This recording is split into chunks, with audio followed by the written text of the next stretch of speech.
Bienvenue au lendemain du conseil du 22 avril, premier conseil dans la ville regroupée avec Saint-Félix. Donc on était au complexe sportif de Saint-Félix, on entendait les joueurs de hockey, c'était quand même assez particulier.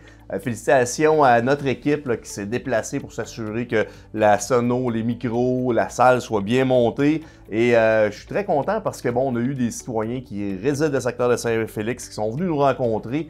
Et peut-être juste vous dire là, que les gens semblaient être très satisfaits du regroupement, satisfaits du déneigement, de l'écoute aussi. Alors, même s'il y a des défis, parce qu'on va se le dire, il y en a, puis il va en avoir encore dans les prochains mois, ça reste que très satisfait de l'opinion des gens. Puis moi, quand je me promène un peu en ville, quand je rencontre des gens qui habitent le secteur de Saint-Félix, quand je vais au Canadian Tower, les gens sont extrêmement motivés et positifs avec ce regroupement-là. Alors, tant mieux.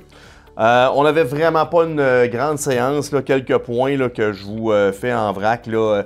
On a refusé un plan d'implantation architectural. C'est simple, c'est du Beautech là, qui voulait faire du vinyle, voulait mettre des espèces de vinyle dans ses vitres, puis ça couvrait 100% des vitres ou presque. Nous, on a dans nos critères un maximum de 2/3 de chacune des vitrines. On demande une certaine sobriété aussi, puis c'est un peu flash là, avec un verre fluo. C'est pas tant une question de goût, c'est une question de nuisance ou des fois là, quand on conduit et tout ça, là, on veut s'assurer qu'il y ait une espèce Oui, c'est correct qu'on voit bien l'affiche, mais on trouve que c'est un peu exagéré. Le conseil a décidé de respecter la volonté du comité consultatif d'urbanisme et de demander à l'entrepreneur de retourner à la planche à dessin. Alors, en 4.8, peut-être vous mentionnez, vous savez, depuis quelques années, on travaille sur un nouveau parc industriel en arrière de la coop IGA Ouest qui va devenir notre parc industriel, je dirais, là, entre Minéraux Stratégiques Abitibi qui a racheté l'usine de Résolu. Ce secteur-là, il est limitrophe à notre ville.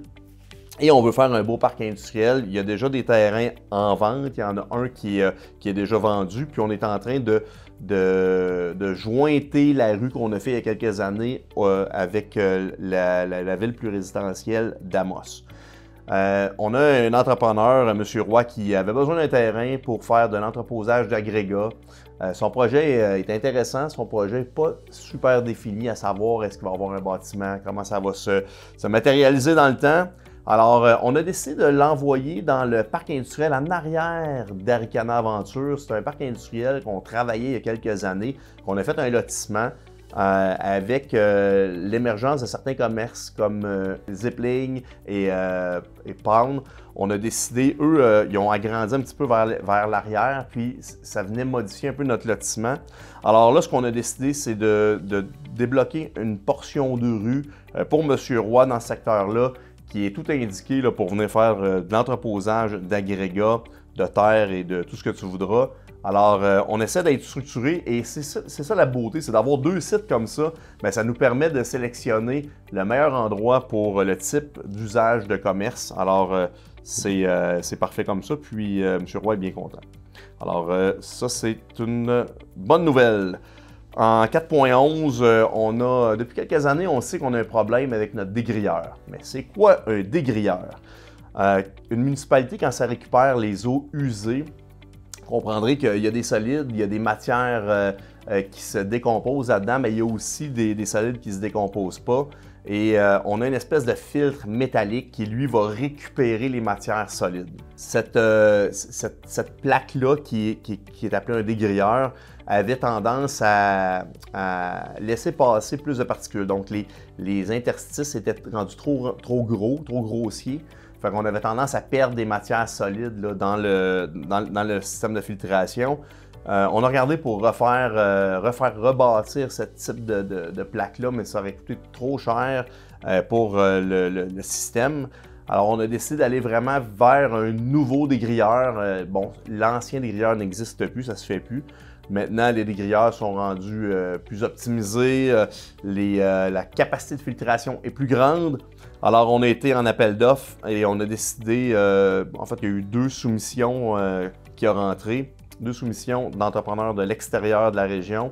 Et on a décidé d'aller avec Normec Construction pour un montant d'un petit peu moins de 500 000 $, mais ça va améliorer nos capacités de filtration, donc on va être plus efficace. Peut-être vous mentionner qu'on a passé plusieurs règlements. C'est des règlements d'harmonisation avec le secteur de Saint-Félix. Entre autres, là, les ventes débarras, foires publiques, les vendeurs itinérants, colporteurs. Fait qu'on est venu remettre à jour nos règlements. Pas de changement majeur, mis à part qu'on a harmonisé les deux municipalités. Et on termine avec les statistiques de la construction. Bon, à date, là, émission de permis 49 en 2025 comparé à 53 en 2024, donc à peu près le même nombre de permis d'émis pour un montant là, de 11 millions versus 14,4 millions. Mais je tiens à vous rassurer, en 2024, il y avait eu un gros permis en début d'année. Là, c'est plus standard, je dirais, comme début 2025. Mais n'ayez crainte, le conseil et notre administration, on est convaincus qu'il y a des gros projets qui vont émaner dans les prochains mois. Il y a des belles discussions qui se font avec notre bureau d'urbanisme et moi, je suis extrêmement positif. Et sinon, ben, c'était notre petit premier conseil à Saint-Félix pour la ville regroupée. Je vous souhaite une belle semaine.